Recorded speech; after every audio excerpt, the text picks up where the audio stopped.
Welcome to the 100 Master Coaches series featuring master coaches from around the world. Let's journey together on this 100 Master Coaches series with your host, Coach Mel, MCC.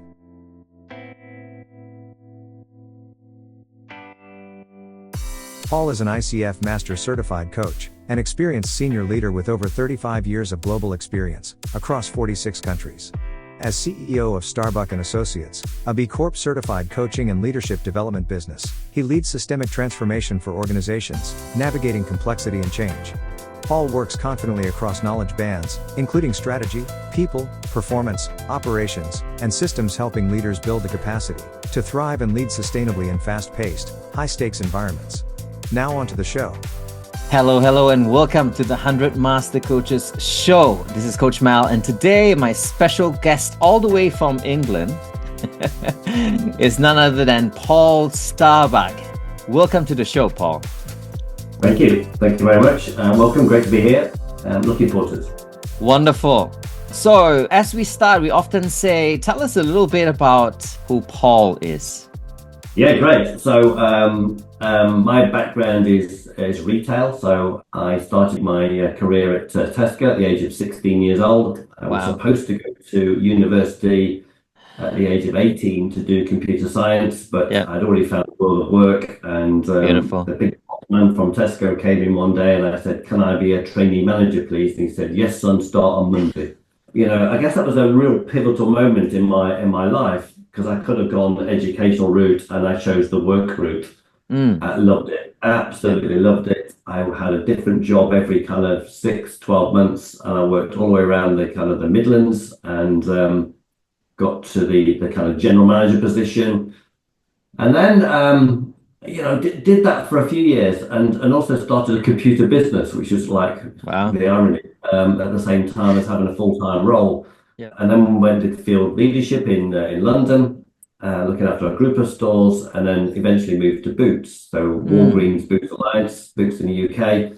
And had a lot of different roles for them. I looked after a lot of the stores, so sort of the central region and the east region. So looked after a whole, massive, great big teams. And then went into the office and did a number of different roles in the office. I did a HR role. I did property, finance, operations. I had a brilliant job where I just had the kind of blank sheet of paper. We've got a problem. Can you go and fix it? And looked after the kind of the teams of people that supported all the stores, and great fun. Always looking after huge, great big teams of thousands, and with big change remits. And I picked up non-exec roles on the way and loved it. Absolutely loved it. But I guess at the back end of my Boots career, I'd had the same job for 3 years, which was about 18 months longer than I'd ever had a job before. And I knew I needed to go and do something different. Outside of work, family. So 2 kids, wife who works in our business. Both the kids work in our business and a few other people. Oh, beautiful. Mad about sport, any sport, for sure. So that's a bit about me, I guess, and how I got to this point, I guess. Well, thank you, Paul. When you mentioned sport and mad about that, I'm thinking in the land where Premier League is. So I'm like, wow. We won't be sharing our colors right now on live here, just in case, we might be in the warring side. So you may not like us after this. We'll save it for perhaps later. But, wonderful. Retail, gone up from, if I can say, strapping your boots, if not pun intended, all the way up to leading the company, and congratulations on all of that. What would be, if I ask you, 1 or 2 of the things that maybe drove you to stay in this very highly tense environment called the retail? Well, retail is fast moving, it's dynamic for sure. I always got a buzz out of working with people. So I never got particularly excited about the latest widget or the latest kind of product. I only really got excited about working with people and seeing people flourish. And I learned quite early on in my management career that success is born out of helping others be their best. And that selfless approach of just helping people be brilliant and then bringing people together to form brilliant teams. I've lost count of how many teams I've managed. But they all have, some commonality. They are all kind of teams that that are highly productive, that all face the same direction, all want the same thing. Yeah. And therefore, my job is that of the conductor to help get the best out of them. I guess Yeah. the other thing that I think is worth talking about here is that I really, really love change. I don't like the kind of status quo of things are just standard and they stay where they are. Being highly progressive and seeing things move forward and making positive change for good. Yeah. Yeah, seeing things happen through people, I think is just awesome. So I get really excited about that. I really do, and that's never changed. You know, even making a massive career transition into this world, that's never ever changed. It's Yeah. just brilliant. I love working with people. That's wonderful. And you know, in today's world, Paul, there is this mixed cultures and generations, and I would say that the similarities and the differences that we get in this mix. And if I may ask you, I'm just curious to know, and in your tail end before stepping into the world of coaching, you may have experienced this wide array, all the way from baby boomers, all the way down to the millennials, and even Z's coming into your organization. What would be some realization that you had over these final years in Boots, and how did you go about gelling all of that together, however tough it sounds? Yeah, no, and it's a brilliant question. It's all about understanding the individual, what Yeah, motivates them, gets them out of bed in the morning, what do they want, what are they yeah, trying to achieve? You know, leadership is it's true. complicated. It's not easy, and Yeah, you know, understanding how to get the best out of everybody. And that's not a blanket kind of thing. That is, yeah, you have to tailor make your approach to get the yeah, best out of every individual. yeah, And they're being flexible, adaptable, supportive, inquisitive, you know, asking great questions to yeah, really understand what the people are looking for. How do I help them? How do I help them fulfill their aspirations? It doesn't matter yeah, whether they're, you know, coming in to do a part-time job because they need some money to pay for whatever yeah, before they go off and take their career, wherever that career may be. So yeah, it is.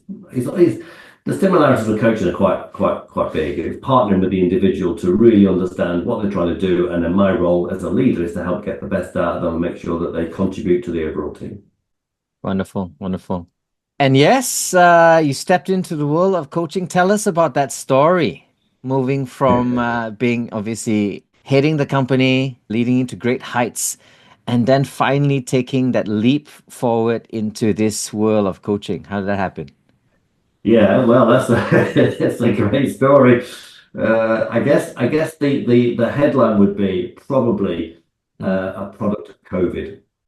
So I left Okay. Boots in January Wow. 2020, and I'd lined up a role that I really got excited about. It was a slightly different sector, Mm. uh, and in March 2020, of course, the Yeah. country got locked down. The job Yeah. got withdrawn within about Wow. 20 minutes of the announcement. And I was sat there in my living room, like many people are, you know, certainly in the UK and around the world, thinking, oh, Yeah. what wasn't expecting that. That's unfortunate.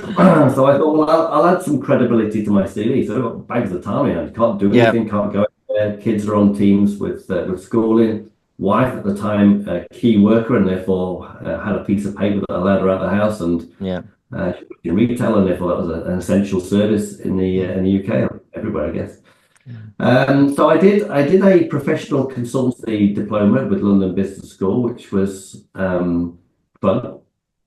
The world of theory meets the world of practical implementation. That was Yeah. yeah, great. I learned a lot. I did learn a lot. Yeah. It wasn't necessarily my cup of tea, but I did get a lot out of it. Mm. And then you can do a diploma in a month when you have no distractions. I discovered it took them longer to market than me to do it. But anyway, then Yes.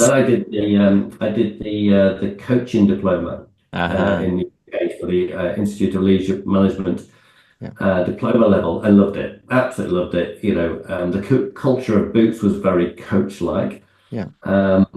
And I got approached by the people that ran the course after the first day to say, we don't have anybody with a senior career. Do you want to come and do some work for us as an associate coach? Yeah. And we will fast track you through the accreditation, which at the That's so time was like, wonderful. oh, brilliant. What a great idea. Yeah, yeah, I'm up for that. You know, when do I start? Yeah. And they did. They pushed me really hard. And I was very lucky in that the person that was whose business it was a master coach, Mm. psychologist, master coach, and she really pushed, really pushed, and I got loads out of it. I mean, it was I thought I was a good coach, inside the boots as a senior leader. I thought I really Yeah. did. I thought I'm going to be really good. And then suddenly realized, oh, there's a lot more to this than meets the eye. There really is. There's a lot more depth. So I learned a lot very quickly. Yeah. And I was getting regular clients through the associate route. And then I got approached by other organizations to say, hey, we've heard you're doing some coaching with these guys over here. Do you fancy coming and do some stuff for us as well? Yeah. So I'm like, yeah, okay, yeah, why not? I mean, still can't go out at this point. They're still Yeah. locked down. So I started to build up, a portfolio, if you like, of Mm. associate clients. Yeah. But in my head, I'm still kind of working towards one more big corporate role before I sail into the sunset and just kind of, Yeah. maybe do a non-exec portfolio career type thing. And I just woke up one day and think, what am I doing? What am I doing? This Mm. is brilliant. I'm thoroughly enjoying this. I'm working with brilliant people Yeah. that want to do great stuff for themselves or for their teams or for their organizations, and getting loads of enjoyment out of it. I'm getting paid for it. I'm my own boss. I've got Yeah. no kind of corporate kind of structure and politics and stuff like that to kind of Yeah. contend with. So in the end, it became a bit of a no-brainer, really. And I just woke up one day and thought, do you know what? This is the direction. And that's the point. I then started to find my own clients and build Yeah. our own platform, our own kind of offer. Yeah. Um, I've loved it. I've loved every minute of it. 5 years into this journey, I've seriously loved every single minute of it. Well done. COVID helped. I would like to, It did, yeah. it helped me too. It helped me pivot the business online. And of course, we were online before that, but it helped even better. And for you, Paul, just listening to it, you had the element of the people still, and you had the element of the change that you were after. And you put two and Mm. two together, and you had so much fun along the way getting Yeah. mentored and kind of trained up in the route with that MCC as well, and getting all these opportunities open to you. Now, Mm. still obviously takes a little bit of that step to kind of say, don't want to walk in the sunset one more time with the corporate gig because that's enticing, obviously, and just waking up each day and saying, I think this is better. Tell us a little bit of that inside Paul thing, that step of getting from that corporate enticement for one last hurrah versus being your own boss. Tell us what went through within you. Yeah, I think if I remember at the time, um, looking for a full-time career role is a Mm, full-time job in itself. yes. And then when you're learning and practicing coaching and doing actual client work for associate businesses, that Yeah, becomes quite a big role as well, particularly the that's true. learning side of it. Yeah. So all of a sudden I became very busy trying to do two Mm, things. okay. I was trying to satisfy everything. And I did that for a period of about 4 or 5 months. Yeah. But what I started to then notice was I was going for some of the interviews coming out thinking, yeah, not quite sure about that. I'm not sure about the culture. And I started to become a little bit more conscious that I was being more selective of what I wanted and what I didn't want from a corporate Nice. gig. Yeah. So I chose the coaching route.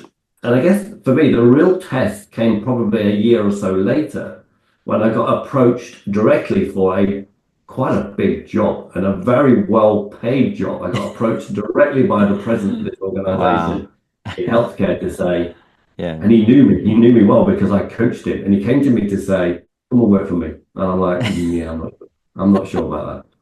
And Wow. he shared the details of the deal, the package, and I'm like, and instinctively I just said no, Wow. and I dismissed it there and then. So it was really interesting because I reflected afterwards thinking, did I just say no to a big job? Yeah, I did. I did just say no to a big job, and I didn't even flinch. I didn't even think about it, and it was a real moment where I just recognized that, do you know what? So comfortable Mm, in say the right thing for wow. you, the right thing at the right time. Yeah. I do say to people I should have done this transition many years earlier, but hindsight and all that kind of great stuff. Wouldn't be the leader I am today, perhaps, if I had done that. Yeah. And you know what I'm hearing, Paul, is that you're still enjoying that ride, right? That joy comes with that working with people.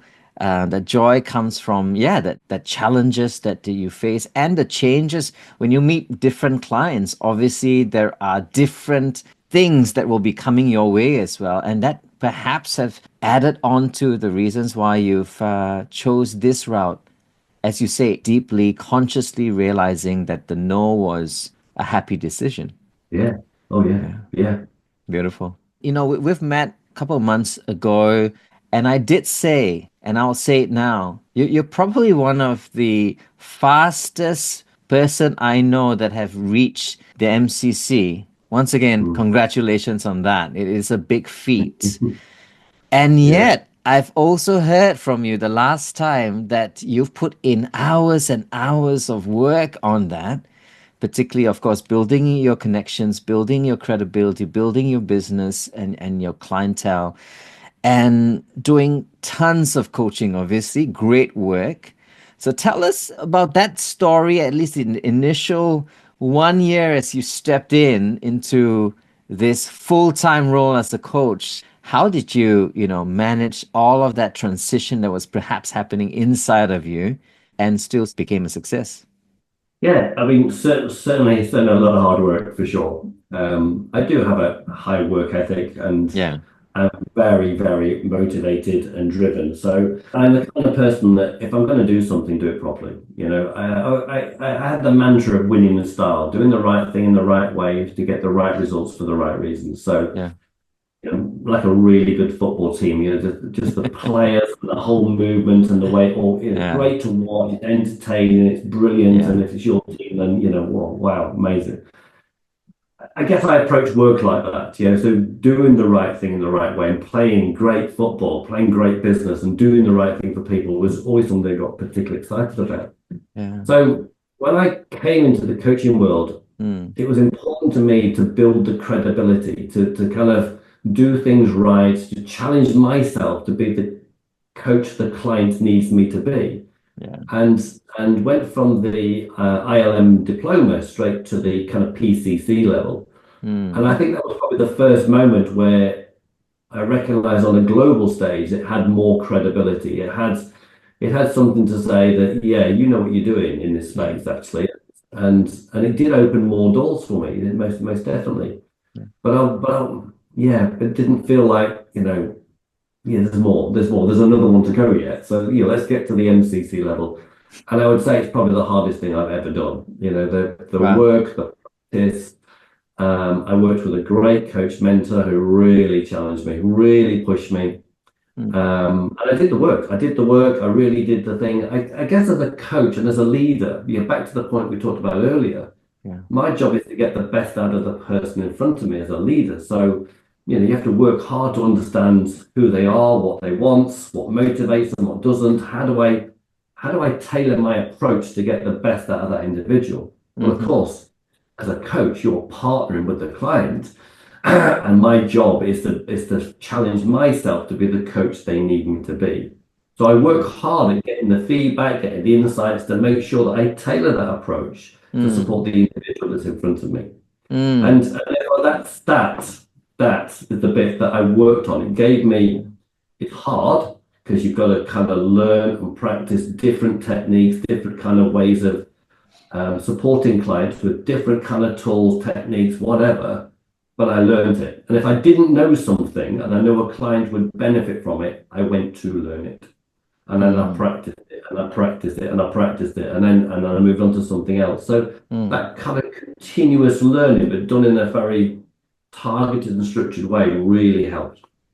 But Mm. it was a lot of hard work, Mm. massively rewarding. So I do remember the moment when you complete the final piece, which is the ICF Yes. exam, of course, and I had to do the new exam. I'd done the old exam before. And then you get the email to say, yeah, you passed. Like, oh my gosh, that's like brilliant. I mean, amazing to got Well through the whole done. process. Do it all over again. When you That's say the that, that's the test of how much joy it is. yeah, but it's interesting. It's interesting you say that. So I do remember I got the Uh, exam on Sunday, and got the exam, and literally 15, 20 minutes later, I'm thinking, well, I need a celebratory, beverage of my choice to kind of, celebrate. And as we're Of walking course. down to the local, my Yep. wife said, "Do your PhD now?" And I just said, "Well, hold on, hold on. Let me just have, a Ah. couple of days and kind of like, yay!" And then maybe not. Ah. Don't you just love it when the people closest to us, support us that way with a glass of water in our face? Say, wake up, Joe. Now it's a great achievement still. Let me say that because we're still that 4% of all credential coaches worldwide. So I think that's a great feat by itself. And for you, doing it in record time, I don't think you focus on that speed. I think you focus on as you said, that perseverance, that hard work, the ethics that you put in to get you where you're at.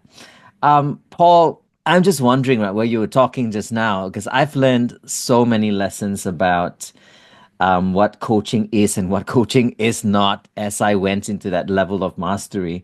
And one of the things that was hard for me was the statement of being a coach and staying in a place of not knowing. All right. Now, of course, looking at your career where you were paid to know and you were paid to give direction and strategic intervention and all these kind of things that you did as a wonderful leader, and then coming out there as a coach with these statements of, being a place of, co-creation of wonderful space and presence, and then that not knowing area. And how does one manage that? I'm just curious there, Paul. No, no, no, it was hard work. It was really hard work. I did find early on that when my brain went into that, I know the answer to this, that if I just wrote a word down on my pad, that it Yeah. just allowed my brain to kind of go, yeah, okay, he's got this, he's written it down, yeah, we find it, we'll come back to it in a minute. Um, Yes. but it was hard, and I do remember very fondly that in one of the MCC recordings, Mm. the client brought a retail challenge. Oh. And I was like, I can't believe this. Out of all the things you could bring to the table, you bring a retailer, and it was like, how do I develop my online business? And I'm like, oh my gosh. And the way the client was going about it, everything in my body was going, no, no, No, no, no. no. But it is practice. It is practice because Well we, done. from a corporate perspective, 30, 35 years, as you say, of me Yeah. kind of having to know the answer, Yeah. and quietening that down and just partnering with the client and going, yeah, okay, I have my truth. I have my view of how we might solve this problem, but ultimately, that's not my choice. Yeah. That's not my decision to make. And therefore, yeah, it's a lot of practice, Matt. Yeah. A lot of practice. Mm.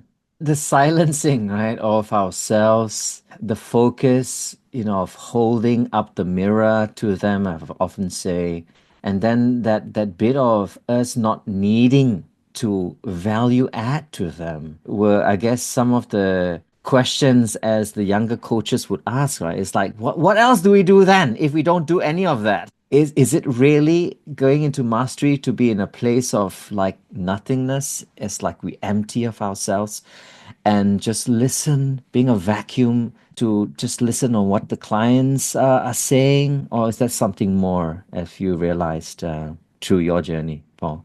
Yeah, I think when we reflect on the journey, and we have coach training programs, ICF coach training programs, and Yeah. that's where you work at ACC and PCC level, and you can see them on Yes. their journey, and it always brings you back to where you were at the moment. And Yep. I find myself at times thinking, yeah, I was like that. Yeah, I was like that. And and as I think about those early year or so, Yeah. my head was just full of, I've got to ask a great question. I've got to ask a great question. Oh my God, I need to create that aha moment. And I have got a Woo! moment. I'm doing I a great did it. job. And yeah, and you feel yourself full of those kind of moments and that internal dialogue of, I've just got to ask lots and lots and lots of great questions. Yeah. I do remember early on going to my supervisor to say, I did a coaching session. Oh, yes, one question. Thinking I'd done a really bad job. And she's like, must have been a really good question. Wow. what did the client get out of it? I'm like, oh, yeah, they got a lot out of it, and the feedback was amazing.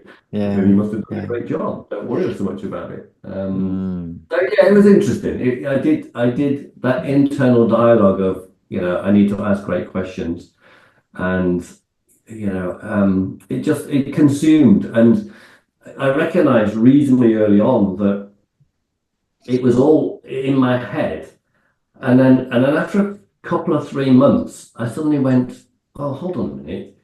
You work with thousands of people in a corporate context. You've got the best out of all of them. Yes, Yeah. you're doing it in a slightly different way. You're still Yeah. coaching them, but you're coaching in a better quality. Yeah. Let go of this need of asking whatever questions and just work with the person that's right in front of you. Mm. And that settled down, that kind of dialogue, that kind of internal kind of piece.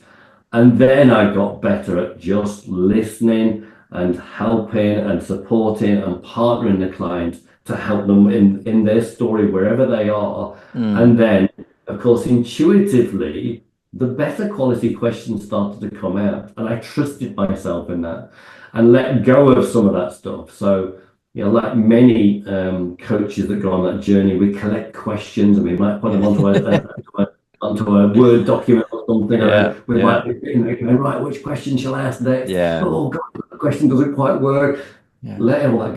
Just let it all go and be with the client, partner with the client. And if that means you don't ask tons and tons of questions, but the client does an awful lot of thinking, Yeah. brilliant. That's where we need to be, I think. Yes, I hear you. I hear you. This is that training that we put ourselves through, and then that's this reflection practice as well, in realizing together with a supervisor or a mentor to kind of help us the things that we are not aware of ourselves. And then I hear this, Paul, as coaches start coming out, and there may be amazing coaches, but they're having a little bit of a struggle with their coaching business side of things, right? And the reality of things is you can be a great coach. What's also important is you having clients to coach, you know? What would be your tips, if it's possible to share, of how you carried out growing your influence and growing your clientele base so that you also can continue doing the great work you're doing and have clients, of course? What would you say? Great question. I think for me, and I share this with a lot of different people. If you want to move into this world, you've got to do two things. Mm, You've got to learn how to be a great coach, and you've got to learn how to have a great coaching business. yeah. And the two things are very different skills. Yeah. And what I find quite often with people that come into our industry is that they focus very much on becoming a great That's right. coach, Yeah. but not necessarily focus as much in how to Mm, run a great coaching business. business. Yeah. And I remember very naively when I made that decision to say, right, I'm going to start my own coaching practice then, right? I'm going to do some of the associate work. Yeah, great. Yeah. And I'm thinking, yeah, okay, so how do you do marketing? Every retailer I know is a great marketeer. We are brilliant at it. We can spot things, that attention to detail. But how do you actually do marketing? How do you develop the business? How do you do sales? I mean, in Yeah. retail, you open the doors, people turn up, and you do a Stand up. great job. Yeah. They turn up the next week, and they might tell their friends, and Yeah. they might turn up, and you build a business that way. Yeah. If you open your doors, so to speak, open a website, nobody shows up. So it is about how do you find clients. Most of the work comes through relationships. Mm, People that we know, their connections, other connections. Most of our work comes through relationships or referrals. So, who do you know that can help you on this journey? Who do you know that might need some support from yeah. a great coach? And Mm, of course, once you start to get that going, it snowballs quite a bit. So, I think that's probably what I'd say. thank you. Learn how to develop a coaching business and challenge yourself to develop those skills. Mm, I think that's the other thing in this, that I wasn't never that comfortable with the kind of sales and marketing piece. I had to learn it, I had to practice it, scored some own goals, got some things yeah. wrong, got the wrong price, got too much, too little, all that kind of stuff. Yeah. It is taking the time to learn your craft as a business owner in a professional services sector to find the solutions. And if you're not that great at it, then reach out to people who are good at it and learn from them, learn from others. The coaching community is brilliant. It's like unbelievably supportive. So reach out to others that might offer their services to help support you. And then when you've started to build a practice and you can outsource some stuff so that you can focus much more on being your best, then I think that's great. So the first thing I did once we're at that stage is find a PA. I was so well spoiled inside corporate that I didn't know how to book a train ticket, let alone anything else. But having to kind of relearn, all those things. If you think about what kind of world I came out of, if there was a problem, you would just walk down the corridor to the right department, to the marketing department, or the legal department, saying, "We've got a problem with this. Can you help?" And an expert would come and fix it for you. Well, you are the expert in your business, so you have to find the solutions, and that's not necessarily walking down the corridor. It is finding the people around you can help. So you have to do two: learn how to be a great coach, learn how to run a great coaching practice, and challenge yourself and find the people that can help you do that. Brilliant. I'm hearing so many things there.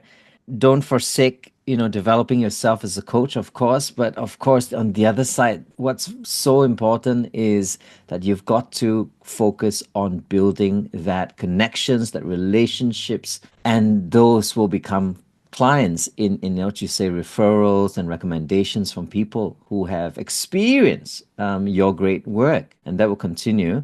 But it's not just waiting for the sky to fall, right? It's presence coming from heaven, because it won't, and I remember, because I run a coaching school, so a lot of the young coaches are so gung-ho wanting to set up this and set up that, and they're just done all of that, and they're like, "Mel, how come the clients are not coming?" Then I say, okay, imagine if you were a hairstylist and no one knew about you. What do you need to do, right? To kind of share how good a hairstylist you are. And they're like, okay. So I got to be better in connecting with people and do a bit of marketing and a bit of maybe sometimes even having a bit of that thick skin and going out there and doing some freebies or previews, or I don't know, what do you think? And then they got it, right? It's a bit of that realization, as you say. It's kind of funny that coaches don't realize that bit, how important that bit, and focus all the way on this side, on just their competence. And for some people, that might be harder than becoming a great coach, because there are different skills, and depending upon backgrounds and experiences, that's true. It can be quite hard. Well, the coaching world is also very competitive, as well as on one side, I believe we still need a lot more coaches out there, just like how we need more doctors and nurses to support our wonderful systems, right, in helping people get to a better place. What are your thoughts in realizing that this is on one side competitive, and then on one side there's this need?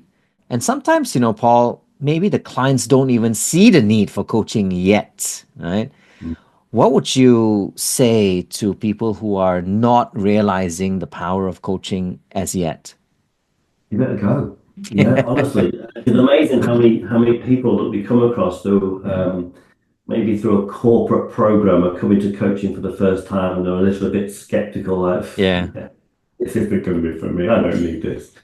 And then all of a sudden, after the first session, they're going, "Wow, gee, that's great, that's amazing." And give it a go. Give it a go. Be clear about what you want to achieve, of course. So don't come into it blind. Do some thinking around what are my goals, what do I want to achieve, where might I want to be in a year's time, or 2 years' time, or 10 years' time, and then work backwards from that and experience it and find a coach that works for you. So I might not be everybody's cup of tea. I recognise that, and I'm quite happy that if someone says, "Yeah, I want a coach, but actually I don't want to work with you," fine, no problem at all. Let me help you find a coach that will really work for you, because it's important. It's about connection, and we have to connect with people to help them where they are. So I might not be that person for that particular individual. So I'm not not worried about that. I recognize that's the case for all of us. So yeah. Well, the ICF, obviously, it's a wonderful gold standard, as we all say, about coaching. And then, of course, in Europe, there's the EMCC and AC in England. What are your thoughts about the amazing, wonderful bodies out there, and how important they are in your journey as a coach? Yeah, I went my way through the senior practitioner for EMCC Yeah, and then did the ICF PCC. I do like the ICF's approach, that kind of competency based. I really yeah, like that approach because you have to demonstrate a level of competence at yeah, each level. yeah, But I do think they're important. They are important because they provide credibility to buyers. They are important because they kind of help us become clear about what we should be doing and what we shouldn't, and they provide some great material support, insights. Yeah, I think I think they're great. I really do. I still work with the EMCC, still work with the ICF, still a member of the ILM. So I get different things from all of them. But I do think they're in an important place. We are sport for choice in England for sure with what we talked about. But I do find the ICF is particularly strong. I've worked with clients in about 45, 50 different countries, and generally speaking, the ICF is the one that people ask about. It's more readily known, of course, it's the biggest one. But I do think it helps us. Yeah, we're an unregulated sector at this moment in time, and I think they provide us with structure, discipline, guidance, training, support to help us become brilliant coaches and partner with the clients and the client organization. So I think they're important. I really do. yeah. Wonderful, wonderful. With the advent of tech, AI, and that whole future of work, Paul, where do you see, I guess the context is coaching in all of this as we get into more and more into all of this wonderful world of new tech? Yeah, and of course, then there's the coaching platforms that I would Yes. consider to be part of that tech journey. So I think the coaching is becoming more and more accessible, and AI and coaching platforms will accelerate that Yeah. for sure. So coaching will become democratized, I guess, in many respects. Yes. It's true. And I think we'll probably move more from individual coaching to systems type coaching. Probably less about goals and more about being as well. And I think the technology will raise the bar. I really do. I think it will stretch us and challenge us as coaches to be better quality coaches. And I think it will probably move more from goals and target based coaching as such into more just being with the person and helping them where they are and really helping them understand the systems they work in. And I think the tech will struggle to get to that kind of empathy and emotional connection that only a coach can do. I mean, don't get me wrong, I've seen some brilliant tools and some brilliant systems that ask great questions. Yeah. But I do think that's mostly at the transactional level, not necessarily at a deeper level. So I think it will change. I do think the technology it will be brilliant for our sector. It will be brilliant for those experiencing coaching. But I do think it will challenge us to become better quality coaches, and much more about partnering with the clients to help them where they really are, not necessarily what they want to achieve. Thank you. And if I asked you over the last 5 years that you've experienced this world of coaching yourself, being a coach, understanding that levels of transactional to transformational coaching, even yourself and with your clients, what will be some of the key highlights for you as you grew as a person, as you grew in understanding of yourself and the systems around you, and that whole being as a coach? What will be some of the highlights for you as you've learned them along the way?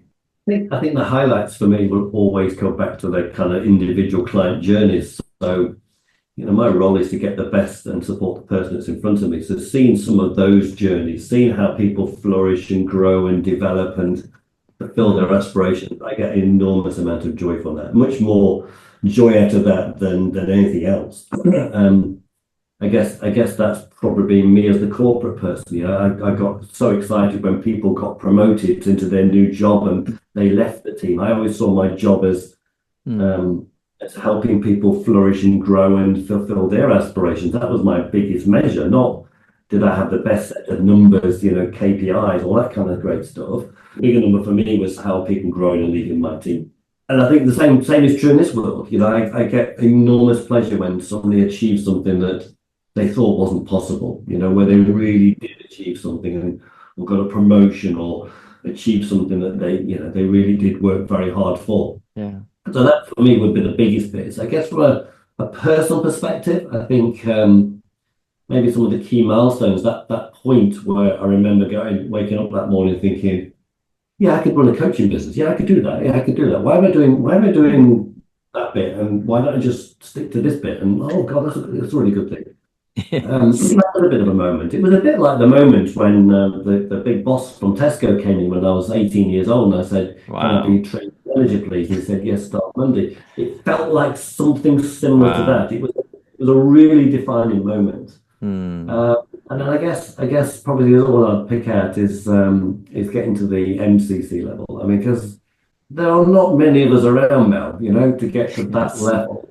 And I guess I felt an enormous amount of recognition, I guess, and that kind of fuzzy feeling inside, thinking, "Wow, I've really done it, haven't I? I've really got there." 'Cause you do doubt yourself, you know, when you're getting the feedback from your MCC recordings and your mentor coach is going, "No, Paul, no, more. I need more from you." It's like, oh God. I don't know when I can get here. I don't know when I can do it. So when you finally get there, after all the hard work, it is so rewarding. I mean, gosh, so rewarding. So I think there would probably be some of the key pieces. And then I guess more recently, wife, 2 kids, they both work in the business. We've got others in the business. We've got associate coaches. So seeing them flourish in a similar kind of way, you know, the wife has just completed the PCC program. Oh, wow. So, you know, she's on a similar kind of journey. Our son at 21, he's at uni at the moment. He wants to do the ACC. He's practicing, he's learning it, and he's loving it. Nice. So, you know, probably stronger on sales and marketing than everybody else is around us. And that's probably his forte. But yeah, I think an enormous sense of pride that we're building a family business where we're helping, you know, hundreds of clients in challenges, and everybody's learning and growing and evolving and fulfilling their ambition. Wow. Brilliant. Wow. Congratulations, man. When I hear that the impact is not just, you know, of course, external, there's an internal impact and that internal systems impact, which is your family, it just gives me this fuzzy feeling listening to that, because that's just, if I can say, that legacy that you have left, Paul. Yes, you're still around. but it's trickled into the life of the most important people around you, right? And to me, that's the testament of the power of coaching in and through our lives as coaches. So well done, Paul. Just wanted to say that. Very much. You know that new coaches coming in the market every single day, just like your son, as you were saying, coming in. Besides telling them about, you know, become more like an MCC and stop doing a transactional coaching, which of course we don't say to younger coaches. What would be some things that you want to leave with these new people? And of course, they're listening to this podcast as well. I'd like to encourage them with your message. I think a few things. I think be a partner, not a problem solver. I think that's probably the thing that would stick out more than anything. It's not necessarily about, you know, thinking about a great question and I need to ask great questions. It's more about connection. It's about that kind of relationship piece. I think there's something around pace as well. So it's not a kind of machine gun question after question. It's just kind of just slow down, be there. Let silence do some of the heavy lifting for you at times. You know, if the client's doing some thinking, you don't need to ask another question. If the client is still reflecting on the question you've asked, give them the space, give them the time. It might be a great question and you need to stay there and go, what else? What else? Not another question. So just slow it down. And I think there's something for me around the more visible you become, the better the quality of the coaching. Our role is not to dominate by asking lots of questions. Our role is to partner and just slow it down and get the person to really think about the things that they're working on. Relax, don't internalize it, listen, really, really listen to what the client is actually saying. The client will give you the question to ask most of the time anyway. We just have to listen to the telltale signs, pick it up and play with their language in a way that works for them. That I think would be great advice for people making a transition into this world. Wonderful, wonderful. I'm hearing so many things there, Paul. One or two of the things that are coming up for me is the client is the hero of her life. And all we need to do is to honor that, giving them the chance to come out and be their best, right? So thank you. That was amazing. Any last words as we end this podcast, Paul? I thoroughly enjoyed the conversation, Mel. Thank you very much. Really, really appreciate your time and the opportunity to come onto the podcast and share some of my story with your audience. So thank you. Really appreciate it. It is my pleasure, and really, I wish you the very best, and not just you, but you, your wife, and your sons, and your community, and the impact that you will make into your world. This has been the 100 Master Coaches show today with Paul and myself, Mel. Wherever you are, remember to experience coaching and take it slow, one step at a time, realizing that the best is yet to come with the person in front of you. Till then, take care for now. Bye-bye.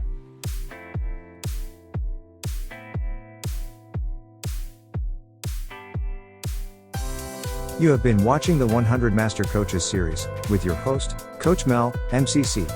Brought to you by Catalyst Coach. www.catalystcoach.live.